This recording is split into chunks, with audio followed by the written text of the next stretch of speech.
सत साहिब जी, आप सुन रहे हैं जगत गुरु तत्वदर्शी संत रामपाल जी महाराज द्वारा लिखी पुस्तक सचखंड का संदेश, पेज नंबर 1। सृष्टि रचना।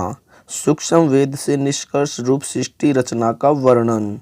प्रभु प्रेमी आत्माएं प्रथम बार निम्न सृष्टि रचना को पढ़ेंगे तो लगेगा जैसे दंत कथा हो, परंतु सर्व पवित्र सदग्रंथों के प्रमाणों को पढ़कर दांतों तले उंगली दबाएंगे कि यह वास्तविक अमृत ज्ञान कहाँ छुपा था। कृपया धैर्य के साथ पढ़ें तथा इस अमृत ज्ञान को सुरक्षित रखें, आपकी 100 पीढ़ी तक काम आएगा। पवित्र आत्माएं कृपया सत्यनारायण यानी अविनाशी प्रभु सत्य पुरुष द्वारा रची सृष्टि रचना का वास्तविक ज्ञान पढ़ें। नंबर 1, पूर्ण ब्रह्म। इस सृष्टि रचना में सतपुरुष सतलोक का स्वामी प्रभु, अलख पुरुष अलख लोक का स्वामी यानी प्रभु, अगम पुरुष यानी अगम लोक का स्वामी यानी प्रभु तथा अनामी पुरुष यानी अकय लोक का स्वामी यानी प्रभु, तो एक ही पूर्ण ब्रह्म है जो वास्तव में अविनाशी प्रभु है, जो भिन्न भिन्न रूप धारण करके अपने चारों लोकों में रहता है, जिसके अंतर्गत असंख्य ब्रह्मांड आते हैं। नंबर 2, परब्रह्म। यह केवल 7 संख्य ब्रह्मांड का स्वामी यानी प्रभु है। यह अक्षर पुरुष भी कहलाता है, परंतु यह तथा इसके ब्रह्मांड भी वास्तव में अविनाशी नहीं है। नंबर 3, ब्रह्म। यह केवल 21 ब्रह्मांड का स्वामी यानी प्रभु है। इसे शर पुरुष यानी ज्योति निरंजन काल आदि उपमा से जाना जाता है। यह तथा इसके सर्व ब्रह्मांड नाशवान हैं। उपरोक्त तीनों पुरुषों यानी प्रभुओं का प्रमाण पवित्र श्रीमद् भगवत गीता अध्याय 15 श्लोक 16-17 में भी है। नंबर 4, ब्रह्मा। ब्रह्मा इसी ब्रह्म का ज्येष्ठ पुत्र है, विष्णु मध्य वाला पुत्र है तथा शिव अंतिम वाला पुत्र है। ये तीनों ब्रह्मा के पुत्र केवल एक ब्रह्मांड में एक विभाग यानी गुण के स्वामी यानी प्रभु तथा नाशवान हैं। विस्तृत विवरण के लिए कृपया पढ़ें निम्नलिखित सृष्टि रचना। कबीर देव यानी कबीर परमेश्वर ने सूक्ष्म वेद अर्थात कबीर वाणी में अपने द्वारा रची सृष्टि का ज्ञान स्वयं ही बताया है, जो निम्नलिखित है। सर्वप्रथम केवल एक स्थान अनामी यानी अनाम्य लोक था, जिसे अकय लोक भी कहा जाता है।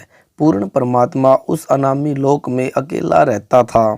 उस परमात्मा का वास्तविक नाम कबीर देव अर्थात कबीर परमेश्वर है। सभी आत्माएं उस पूर्ण धनी के शरीर में समाई हुई थी। इसी कबीर देव का उपमात्मक यानी पदवी का नाम अनामी पुरुष है, यानी पुरुष का अर्थ प्रभु होता है। प्रभु ने मनुष्य को अपने ही स्वरूप में बनाया है, इसलिए मानव का नाम भी पुरुष ही पड़ा। अनामी पुरुष के एक रोमकूप का प्रकाश शंख सूर्यों की रोशनी से भी अधिक है। विशेष जैसे किसी देश के आदरणीय प्रधानमंत्री जी का शरीर का नाम तो अन्य होता है तथा पद का उपमात्मक यानी पदवी का नाम प्रधानमंत्री होता है। कई बार प्रधानमंत्री जी अपने पास कई विभाग भी रख लेते हैं। तब जिस भी विभाग के दस्तावेजों पर हस्ताक्षर करते हैं तो उस समय उसी पद को लिखते हैं। जैसे गृह मंत्रालय के दस्तावेजों पर हस्ताक्षर करेंगे तो अपने को गृह मंत्री लिखेंगे, वहाँ उसी व्यक्ति के हस्ताक्षर की शक्ति कम होती है। इसी प्रकार कबीर परमेश्वर यानी कबीर देव की रोशनी में अंतर भिन्न भिन्न लोकों में हो जाता है। ठीक इसी प्रकार पूर्ण परमात्मा कबीर देव यानी कबीर परमेश्वर ने नीचे के 3 और लोकों यानी अगमलोक अलखलोक सतलोक की रचना शब्द यानी वचन से की। यही पूर्ण ब्रह्म परमात्मा कबीर देव यानी कबीर परमेश्वर ही अगम लोक में प्रकट हुआ तथा कबीर देव यानी कबीर परमेश्वर अगम लोक का भी स्वामी तथा वहाँ इनका उपमात्मक यानी पदवी का नाम अगम पुरुष अर्थात अगम प्रभु है। इसी अगम प्रभु का मानव सदृश शरीर बहुत तेजोमय है, जिसके एक रोमकूप की रोशनी खरब सूर्य की रोशनी से भी अधिक है। यह पूर्ण परमात्मा कबीर देव यानी कबीर देव कबीर परमेश्वर अलख लोक में प्रकट हुआ तथा स्वयं ही अलख लोक का भी स्वामी है तथा उपमात्मक यानी पद्मी का नाम अलख पुरुष भी इसी परमेश्वर का है तथा इस पूर्ण प्रभु का मानव सदृश शरीर तेजोमय यानी सर्वज्योति स्वयं प्रकाशित है। एक रोमकूप की रोशनी अरब सूर्यों के प्रकाश से भी ज्यादा है। यही पूर्ण प्रभु सतलोक में प्रकट हुआ तथा सतलोक का भी अधिपति यही है। Page number 2। पदवी का नाम सतपुरुष यानी अविनाशी प्रभु है। इसी का नाम अकाल मूर्ति शब्द स्वरूपी राम पूर्ण ब्रह्म परम अक्षर ब्रह्म आदि है। इसी सतपुरुष कबीर देव यानी कबीर प्रभु का मानव सदृश शरीर तेजोमय है, जिसके एक रोमकूप का प्रकाश करोड़ों सूर्यों तथा इतने ही चंद्रमाओं के प्रकाश से भी अधिक है। इस कबीर देव यानी कबीर प्रभु ने सतपुरुष रूप में प्रकट होकर सतलोक में विराजमान होकर प्रथम सतलोक में अन्य रचना की। एक शब्द यानी वचन से 16 द्वीपों की रचना की, फिर 16 शब्दों से 16 पुत्रों की उत्पत्ति की।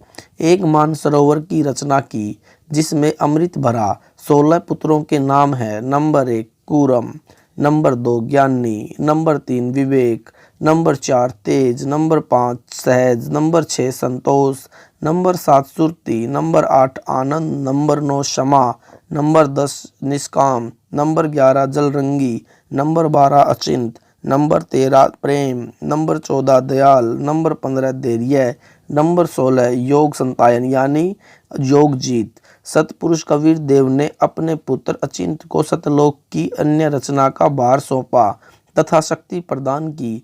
अचिंत ने अक्षर पुरुष यानी परब्रह्म की शब्द से उत्पत्ति की तथा कहा कि मेरी मदद करना। अक्षर पुरुष स्नान करने मानसरोवर पर गया, वहां आनंद आया तथा सो गया, लंबे समय तक बाहर नहीं आया। तब अचिंत की प्रार्थना पर अक्षर पुरुष को नींद से जगाने के लिए कबीर देव यानी कबीर परमेश्वर ने उसी मानसरोवर से कुछ अमृत जल लेकर एक अंडा बनाया तथा उस अंडे में एक आत्मा प्रवेश की तथा अंडे को मानसरोवर के अमृत जल में छोड़ा। अंडे से की गड़गड़ाहट से अक्षर पुरुष की निद्रा भंग हुई। उसने अंडे को क्रोध से देखा, जिस कारण से अंडे के 2 भाग हो गए। उसमें से ज्योति निरंजन यानी शर पुरुष निकला, जो आगे चलकर काल कहलाया। इसका वास्तविक नाम कैल है। तब सतपुरुष यानी कबीर देव ने आकाशवाणी की कि आप दोनों बाहर आओ तथा अचिंत द्वीप में रहो। आज्ञा पाकर अक्षर पुरुष तथा शर पुरुष यानी कैल दोनों अचिंत के द्वीप में रहने लगे। बच्चों की नालायकी उन्हीं को दिखाई कि कहीं फिर प्रभुता की तड़फ न बन जाए, क्योंकि समर्थ बिन कार्य सफल नहीं होता। फिर पूर्ण धनी कबीर देव ने सर्व रचना स्वयं की। अपनी शब्द शक्ति से एक राजेश्वरी यानी राष्ट्रीय शक्ति उत्पन्न की, जिससे सर्व ब्रह्मांडों को स्थापित किया। इसी को पराशक्ति परानंदनी भी कहते हैं। पूर्ण ब्रह्म ने सर्व आत्माओं को अपने ही अंदर से अपनी वचन शक्ति से अपने मानव शरीर सदृश उत्पन्न किया। प्रत्येक हंस आत्मा का परमात्मा जैसा ही शरीर रचा, जिसका तेज 16 सूर्यों जैसा मानव सदृश ही है। परंतु परमेश्वर के शरीर के एक रोमकूप का प्रकाश करोड़ों सूर्यों से भी ज्यादा है। परंतु समय उपरांत शर पुरुष यानी ज्योति निरंजन ने सोचा कि हम तीनों अचिंत अक्षर पुरुष शर पुरुष एक द्वीप में रह रहे हैं तथा अन्य एक एक द्वीप में रह रहे हैं। मैं भी साधना करके अलग द्वीप प्राप्त करूंगा। उसने ऐसा विचार करके एक पैर पर खड़ा होकर 70 युग तक तप किया। आत्मा काल के जाल में कैसे फंसी। विशेष जब ब्रह्म यानी ज्योति निरंजन तप कर रहा था, हम सभी आत्माएं जो आज ज्योति निरंजन के 21 ब्रह्मांडों में रहते हैं, इसकी साधना पर आसक्त हो गए तथा अंतरात्मा से इसे चाहने लगे। अपने सुखदायी प्रभु सतपुरुष से विमुख हो गए, जिस कारण से पतिव्रता पद से गिर गए। पूर्ण प्रभु के बार बार सावधान करने पर भी हमारी आसक्ति शर पुरुष से कम नहीं हुई। यही प्रभाव आज भी काल सृष्टि में विद्यमान है। जैसे नौजवान बच्चे फिल्म स्टारों यानी अभिनेताओं तथा अभिनेत्रियों की बनावटी अदाओं तथा अपने रोजगार उद्देश्य से कर रहे भूमिका पर अति आसक्त हो जाते हैं, रोकने से नहीं रुकते। यदि कोई अभिनेता या अभिनेत्री निकटवर्ती शहर में आ जाए तो देखे उन नादान बच्चों की भीड़ केवल दर्शन करने के लिए बहुत संख्या में एकत्रित हो जाती है। लेना एक न देने दो, रोजी रोटी अभिनेता कमा रहे हैं, नौजवान बच्चे लुट रहे हैं। माता पिता कितना ही समझाएं किंतु बच्चे नहीं मानते। कहीं न कहीं कभी न कभी लुक छिप कर जाते ही रहते हैं।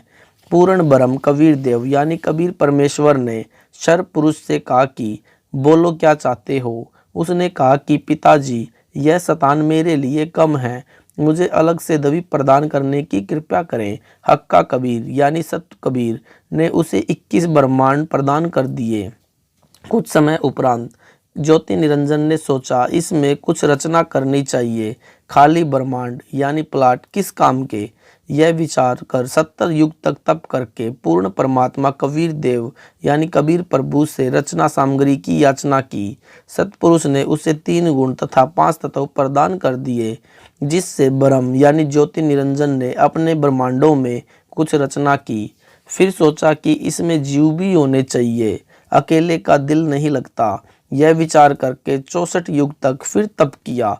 पूर्ण परमात्मा कबीर देव के पूछने पर बताया कि मुझे कुछ आत्मा दे दो, मेरा अकेले का दिल नहीं लग रहा।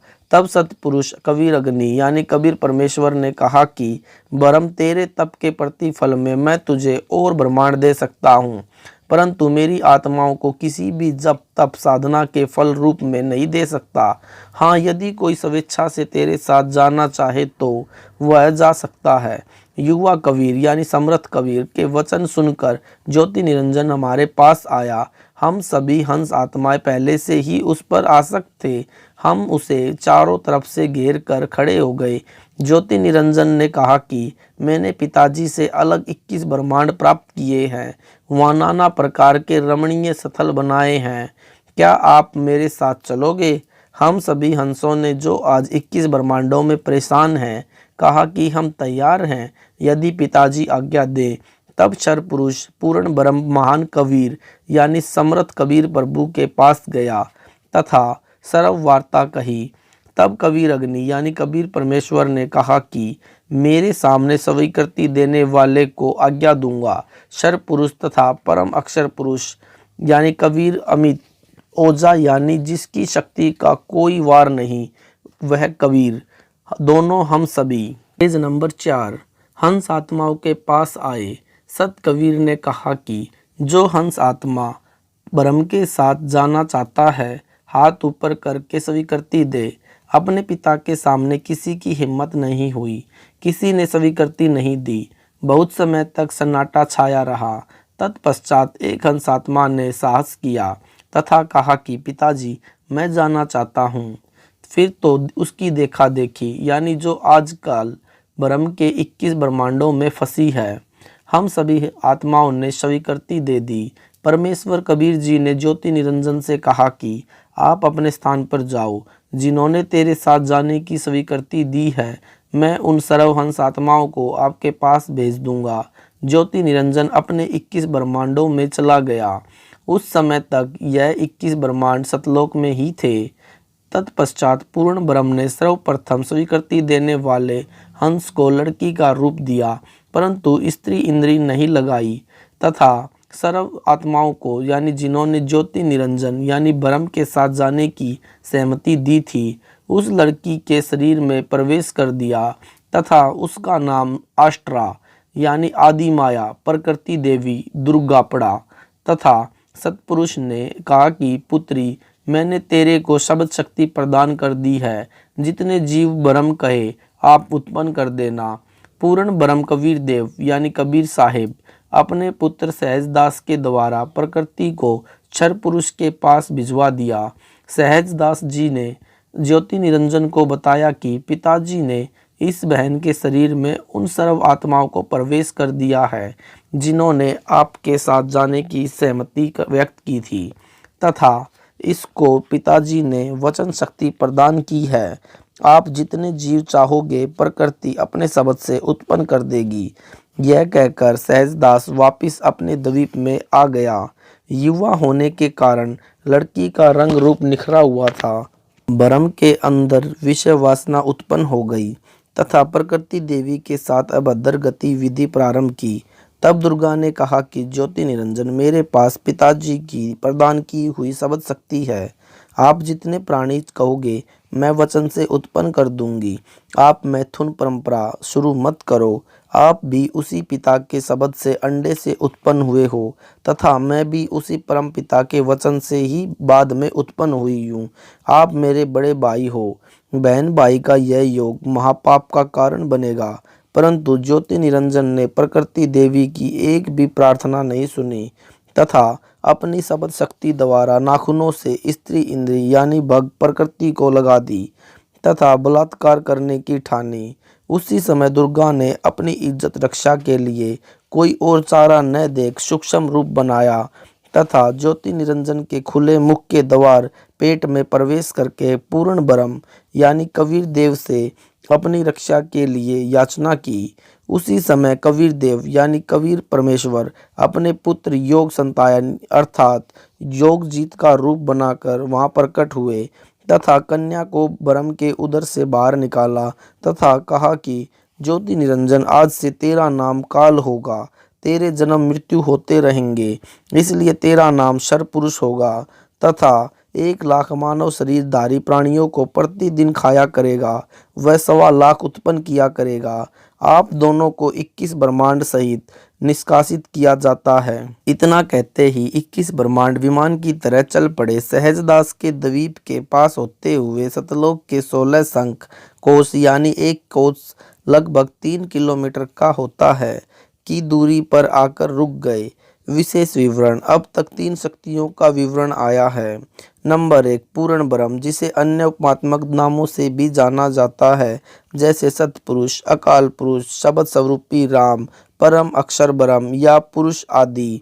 यह पूर्ण ब्रह्म असंख्य ब्रह्मांडों का स्वामी तथा वास्तव में अविनाशी है। नंबर 2 पर ब्रह्म जिसे अक्षर पुरुष भी कहा जाता है। यह वास्तव में अविनाशी नहीं है। यह 7 संग ब्रह्मांडों का स्वामी है। नंबर 3 ब्रह्म जिसे ज्योति निरंजन, काल, कैल, शरपुरुष तथा धर्मराय आदि नामों से जाना जाता है जो केवल 21 ब्रह्मांड का स्वामी है। अब आगे इसी ब्रह्म यानी काल की सृष्टि के एक ब्रह्मांड का परिचय दिया जाएगा जिसमें 3 और नाम आपके पढ़ने में आएंगे, ब्रह्मा, विष्णु तथा शिव। ब्रह्मा तथा ब्रह्मा में अंतर भेद। एक ब्रह्मांड में बने सर्वोपरि स्थान पर ब्रह्म यानी शरपुरुष स्वयं 3 गुप्त स्थानों की रचना करके ब्रह्मा, विष्णु तथा शिव रूप में रहता है तथा अपनी पत्नी प्रकृति यानी दुर्गा के सहयोग से 3 पुत्रों की उत्पत्ति करता है। उनके नाम भी ब्रह्मा, विष्णु तथा शिव ही रखता है। जो ब्रह्म का पुत्र ब्रह्मा है वह एक ब्रह्मांड में केवल 3 लोकों यानी पृथ्वी लोक, स्वर्ग लोक तथा पाताल लोक में एक रजोगुण विभाग का मंत्री यानी स्वामी है। इसे त्रिलोकीय ब्रह्मा कहा है तथा ब्रह्म जो ब्रह्मलोक में ब्रह्मा रूप में रहता है उसे महाब्रह्मा व ब्रह्मलोकीय ब्रह्मा कहा है। इसी ब्रह्म यानी काल को सदाशिव, महाशिव, महाविष्णु भी कहा है। श्री विष्णु पुराण में प्रमाण चतुर्थ अंश अध्याय 1 पृष्ठ 230 से 231 पर श्री ब्रह्मा जी ने कहा, जिस अजन्मा सर्वमय विधाता परमेश्वर का आदि मध्य अंत स्वरूप स्वभाव और सार हम नहीं जान पाते। श्लोक 83 जो मेरा रूप धारण कर संसार की रचना करता है, स्थिति के समय जो पुरुष रूप है तथा जो रुद्र रूप में विश्व का ग्रास कर जाता है, अनंत रूप से संपूर्ण जगत को धारण करता है। श्लोक 86 श्री ब्रह्मा जी, श्री विष्णु जी व श्री शिव जी की उत्पत्ति। काल यानी ब्रह्म ने प्रकृति यानी दुर्गा से कहा कि अब मेरा कौन क्या बिगाड़ेगा, मनमानी करूंगा। प्रकृति ने फिर प्रार्थना की कि आप कुछ शर्म करो। प्रथम तो आप मेरे बड़े भाई हो क्योंकि उसी पूर्ण परमात्मा यानी कबीर देव की वचन शक्ति से आपकी यानी ब्रह्म की अंडे से उत्पत्ति हुई तथा बाद में मेरी उत्पत्ति उसी परमेश्वर के वचन से हुई है। दूसरे, मैं आपके पेट से बाहर निकली हूँ। मैं आपकी बेटी हुई तथा आप मेरे पिता हुए। Page number 6। इन पवित्र नातों से बिगाड़ करना महापाप होगा। मेरे पास पिता की प्रदान की हुई शब्द शक्ति है। जितने प्राणी आप कहोगे मैं वचन से उत्पन्न कर दूंगी। ज्योति निरंजन ने दुर्गा की एक भी विनय नहीं सुनी तथा कहा कि मुझे जो सजा मिलनी थी मिल गई। मुझे सतलोक में निष्कासित कर दिया। अब मनमानी करूंगा। सच साहिब जी, अगर यह वीडियो आपको अच्छा लगा तो वीडियो को लाइक करें, शेयर करें, कमेंट करें और हमारे चैनल को सब्सक्राइब करना ना भूलें। सच साहिब जी।